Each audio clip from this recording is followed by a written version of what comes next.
Novocaine. It's the stuff that gets your mouth numb when you get dental work. Everyone knows that, right? It's ingrained in our culture.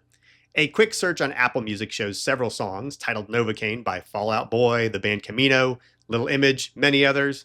There's even a movie titled Novocaine that came out in 2025 starring Jack Quaid. Oh, and another movie by the same name which came out in 2001 starring Steve Martin.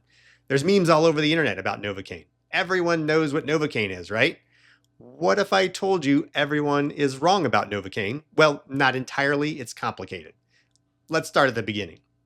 Novocaine is a local anesthetic which was synthesized in 1905 by Alfred Einhorn to use as a way to get patients numb for dental procedures.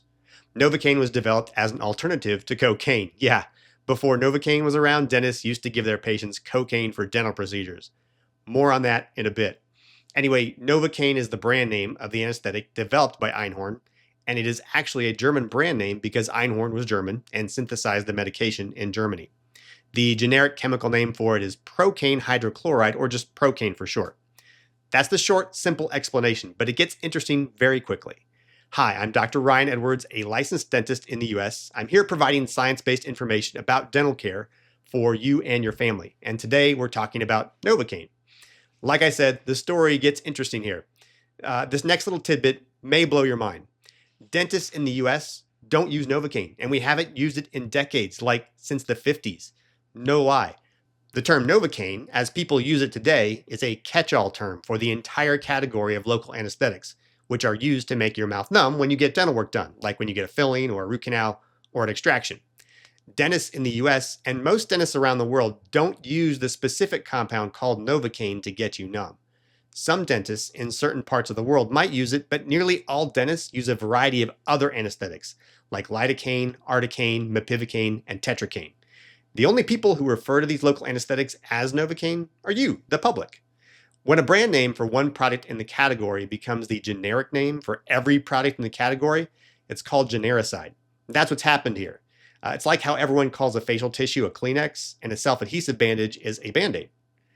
In this instance, it's even stranger because the name most people use, Novocaine, is a product which isn't even around anymore.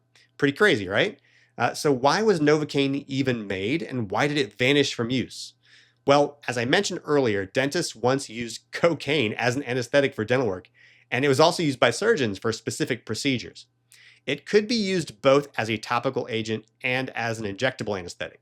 It's apparently pretty effective at making skin and mucous membranes feel numb. Dr. Karl Kohler in Vienna was the one who first demonstrated that it could be used as a topical anesthetic to make cataract surgery more comfortable for patients. This was in 1884. From there, it moved on into dentistry and was pretty effective, at least to a certain degree. This was in the late 1800s, early 1900s, and it was the best they had. Cocaine did have some unfortunate side effects, though, such as causing hypertension and arrhythmias, and oh yeah, being highly addictive. So then Novocaine came onto the scene in 1905, and it started off as a great alternative to cocaine to anesthetize a patient for dental work. It wasn't addictive, it had fewer negative side effects. However, after Novocaine arrived, cocaine was still around for a bit, and apparently there was even a case in Barnet, England in 1947 where there were some problems. Remember how I said that Novocaine is a German brand name? Well, apparently after World War II, the use of the term Novocaine was discouraged in order to avoid the appearance of supporting Germany and German products. Everyone was instructed to call it by its chemical name, procaine. This particular incident started when a surgeon in Barnet, England, called in the instructions needed to prep for a surgery over the phone. And connections were so clear back then. Anyway, the surgeon over the phone requested procaine for the surgery. The tech thought they said cocaine. So naturally, the tech just mixed up a solution of cocaine to anesthetize the patient, as you do, but they used the concentration which the surgeon had requested when the surgeon thought it was going to be procaine being used. Anyway, it was way too much cocaine. The patient ended up dying on the table due to the inaccurate dosage for the surgery.